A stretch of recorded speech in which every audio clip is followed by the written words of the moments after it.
기업 물류비 산정 지침의 개정 필요성에 대한 부분을 이어서 설명드리겠습니다. 앞서 설명드린 내용 중에서는 직접 원가와 간접 원가에 대한 부분을 말씀드렸고, 그 다음에 우리가 원가 공식에 대한 설명을 드렸고, 그리고 원가 계산을 정확하게 하려면 아니, 원가 계산을 잘하는 사람은 어떤 사람이냐 라는 질문이 있었는데, 그때 우리가 공정을 아는 사람, 프로세스를 아는 사람이 우리가 물류비를 정확하게 계산할 수 있다. 이런 설명을 드렸습니다.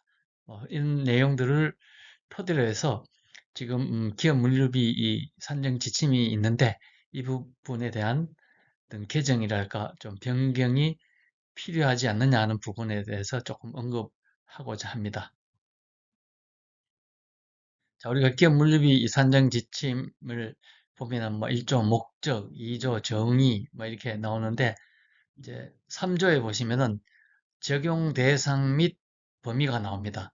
이 지침은 물류비 실적 측정을 위한 것으로 제조업, 유통업, 도소매업 등 물류업 등을 대상으로 한다. 이렇게 되어 있는데 이 물류비 산정 지침의 전체의 내용을 보면은 제조업을 중심으로 이루어져 있고 유통업 일부가 들어 있습니다. 물론 어, 세부 해서세에 택배업이 들어있기는 하지만 수송이라든지 물류센터에 대한 부분은 없습니다. 그래서 이 부분은 오히려 제조업이나 유통업, 즉 화주기업의 물류비 산정 지침으로 두고 물류업은 별도로 산정 지침을 제정하든지 아니면 뭐 산정 지침은 이대로 두고 물류업을 산정 기본 해서서에 물류업을 추가해서 작성해서 어떤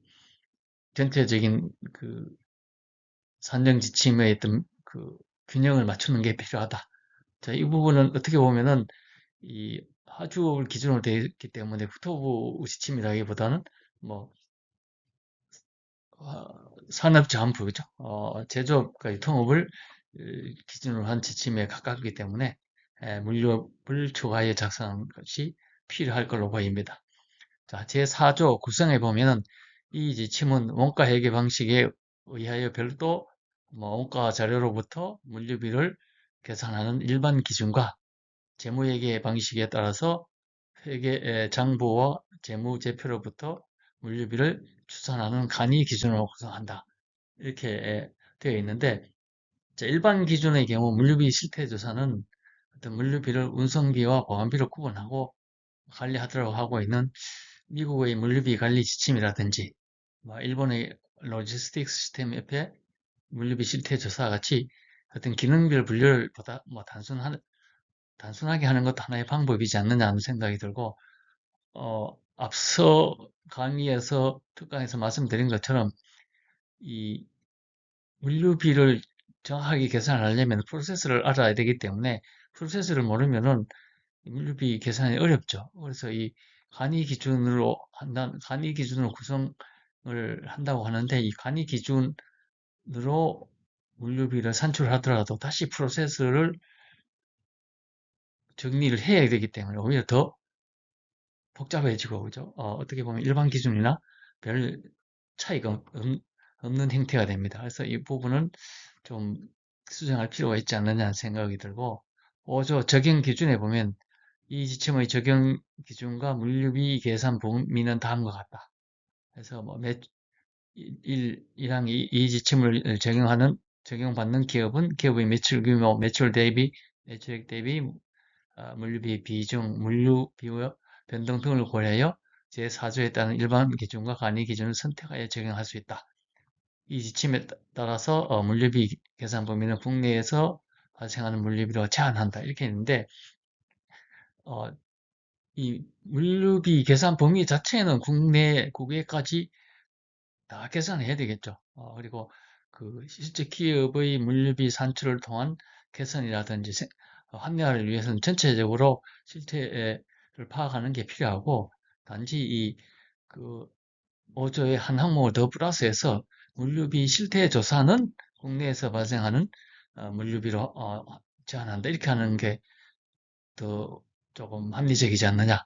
왜냐하면 아마 이 국내에서 발생하는 물류비로 제한한다는 게 일본이라든지 미국의 물류비와 비교하기 위해서 이런 항목을 만든 것 같은데 예, 실태 조사 자체는 뭐 국내에서 발생하는 걸 하더라도 그 물류비 산출 자체는 국내 국외를 포괄하는 걸로 하는 게 훨씬 더 어, 맞지 않느냐 이런 생각이 듭니다. 자, 그리고 7조 2항. 자, 7조 2항의 사내 물류비는 메인 물자의 보관 창고에 완제품 등의 판매를 위한 장소까지의 물류 활동에 따른 비용을 말한다. 다만 재료의 생산이나 제품의 제조 공정 내에서 발생하는 비용은 생산 원가 또는 제조 원가에 산입되므로 어, 물류비에서는 제외시킨다. 이 부분은 다만 쪽에 재료의 생산이나 제품의 생산 공정 내에 발생하는 비용은 생산 물류비이므로 물류비에서 제외시킨다로 좀 수정하는 것이 예, 바람직하지 않느냐로 보여지고 어, 이 문장 자체에 있는 제조 원가는 뭐 단순 오타로 보입니다. 제조 원가를 어, 수정할 필요가 있을 거로 보입니다. 그리고 네 번째, 리버스 물류비는 회수 물류비, 폐기 물류비, 반품 물류비로 세분화된다. 세분화한다. 이렇게 말했는데 지금 우리가 친환경이라든지 환경물 이런 이야기를 많이 했잖아요. 그죠? 그러니까 이 우리가 재사용, 재활용 어, 측면에서 보면은 물류비들 반품 물류, 재사용 물류, 회수 물류, 폐기 물류 뭐 이런 방법으로 구분해서 세분화하는 부분을 다시 정리할 필요가 있다. 뭐 또는 혹자는 지금 온라인 시장이 활성화되기 때문에 활성화로 인해서 반송이 오히려 더 많다. 반품은 품질에 문제가 있어서 오는 거고 반송은 품질에 문제가 없지만 취소하는 거니까 이 부분을 고려한 리버스 물류를 세분 항목으로 넣어야 되지 않느냐 이런 의견도 나오고 있는 걸로 알고 있습니다. 그래서 이런 부분은 뭐 공론화를 통해서 좀 개정하는 게 필요하지 않느냐. 적어도 반품, 재사용, 폐기, 회수 물류 정도는 우리가 정리할 필요가 있다. 보여집니다.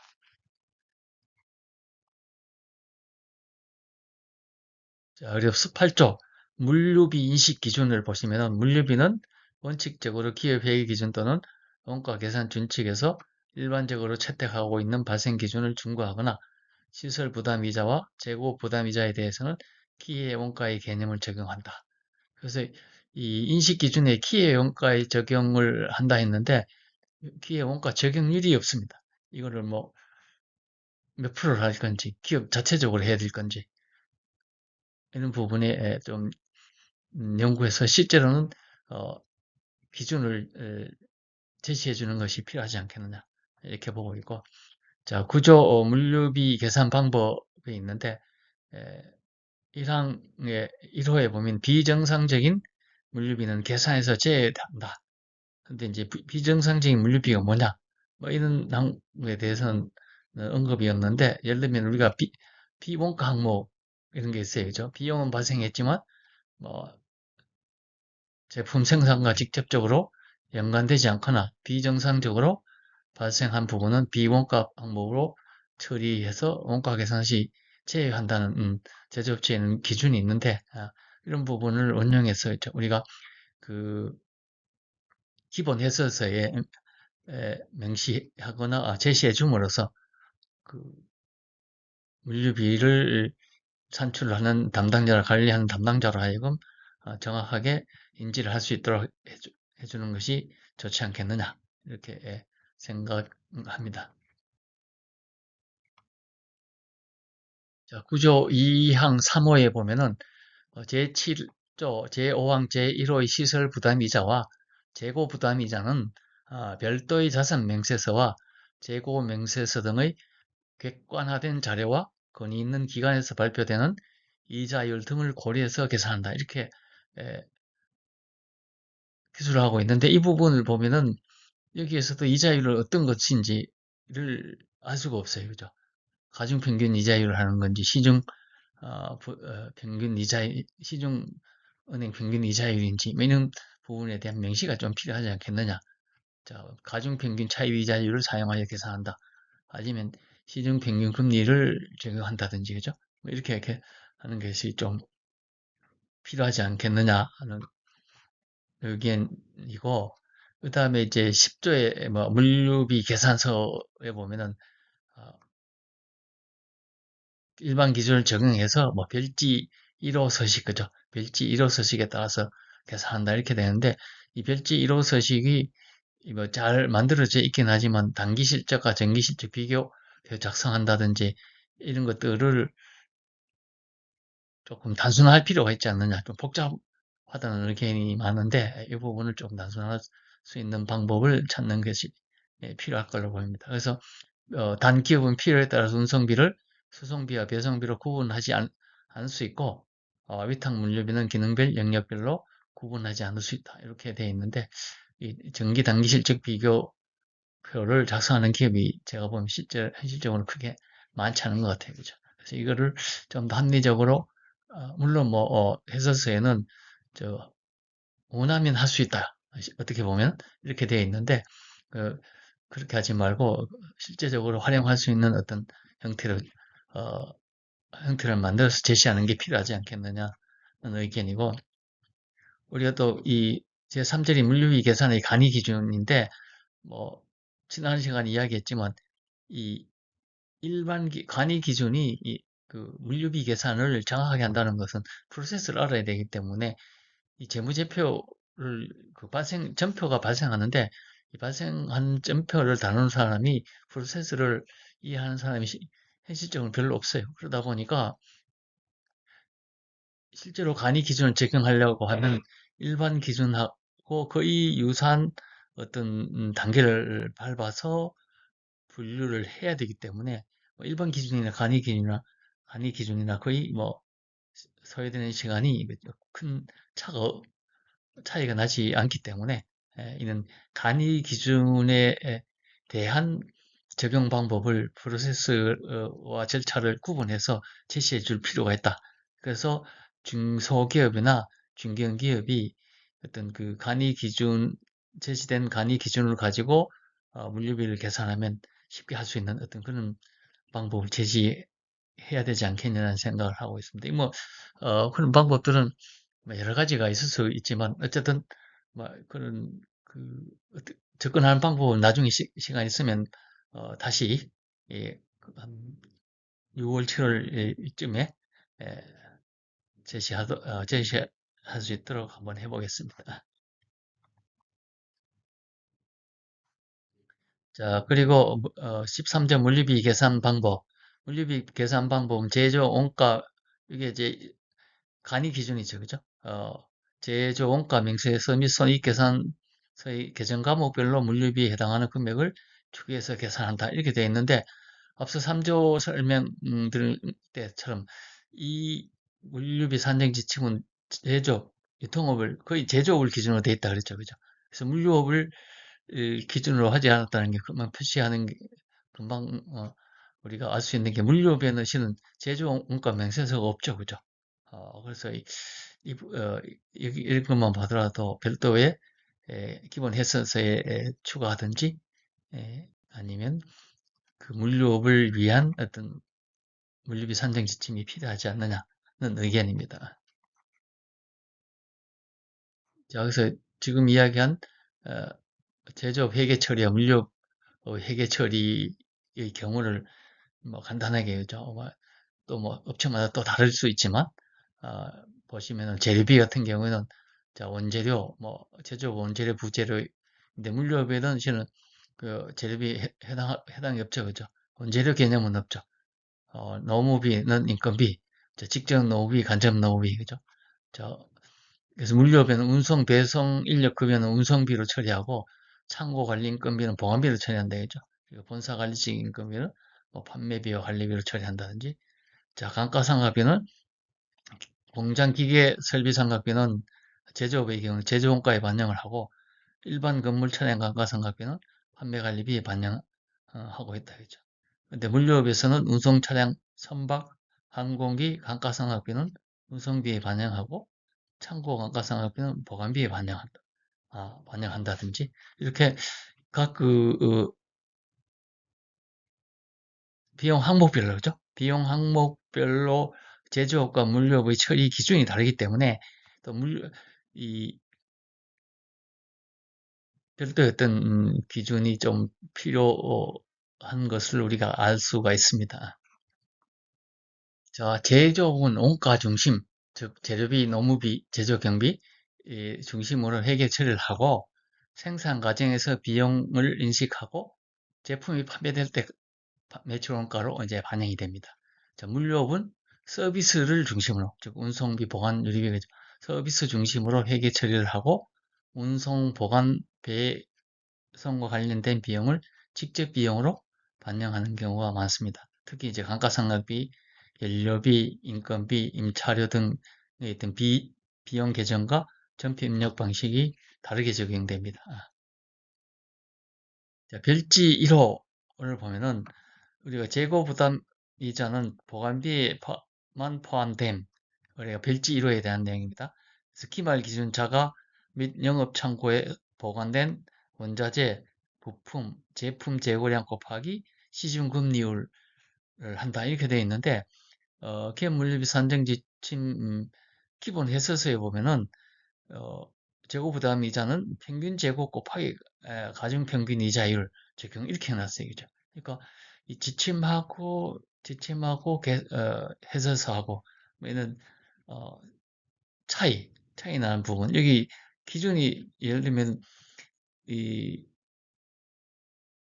별지 1호에서는 기말 기준으로 했는데 해서서에는 평균 재고 개념으로 간다. 이것도 틀리죠, 그죠? 그래서 이런 부분을 좀 그 일치시킬 필요가 있지 않겠느냐 하는 생각이 들고, LG 제2호 물류비 계산서 간이 기준을 검토한 의견입니다. 별지 2호 서식에는 제조 원가 명세서 및 손익 계산서의 구체적인 계정 과목 명칭이 기재되어 있습니다. 이 간이 기준은 재무회계 방식에 의하여 회계 장부와 재무제표로부터 물류비를 추산하는 방식으로 별지 2호 서식을 이용해서 회사가 사용하고 있는 제조원가 명세서와 손익계산서의 계정에서 물류비를 추출해야 합니다. 그래서 이 별지 2호 서식에 따른 제조원가 명세서 및 손익계산서의 계정 과목 명칭이 기재되어 있는 경우에 회사가 사용하고 있는 계정 과목 명칭과 다를 수가 있습니다. 자, 그렇게 되면은 이 이호 서식상에 있는 계정 과목으로 다시 분류하는 등의 추가적인 과정이 필요하게 되겠죠. 그래서 기업 물류비 산정 지침 별지 이호 서식에 포함된 제조 원가 명세서 및 손익계산서 과목 명칭을 삭제하는 것이 필요하지 않겠느냐 하는 부분과 이대로 해야 한다면 그 유사한 항목이 어떤 것들이 있는지를 그 부연 설명해 줌으로써 기본 해서서라든지 이쪽에서 해줌으로써 이중적인 작업을 없앨 수 있을 걸로 보입니다. 자, 기능별 금액, 지급 형태별 금액, 물류비 총액을 변동비와 고정비로 이렇게 구분하고 있습니다. 변동비와 고정비, 변동비와 고정비, 변동비와 고정비로 이렇게 구분하고 있는데 이 기능별 금액, 지급 형태별 금액, 물류비 총액을 변동비와 고정비로 구분할 경우에 변동비에 대한 원가 동인이 서로 다를 수가 있습니다. 따라서 어떤 기능별 고정비 및 변동비의 합계금액, 지급 형태별 고정비 및 변동비의 합계금액, 물류비 총액 중 고정비와 변동비의 금액이 서로 다를 수 있기 때문에 간이 기준의 2호 서식상에 이 변동비와 고정비 이 항목은 삭제하는 것이 바람직한 것으로 보여집니다.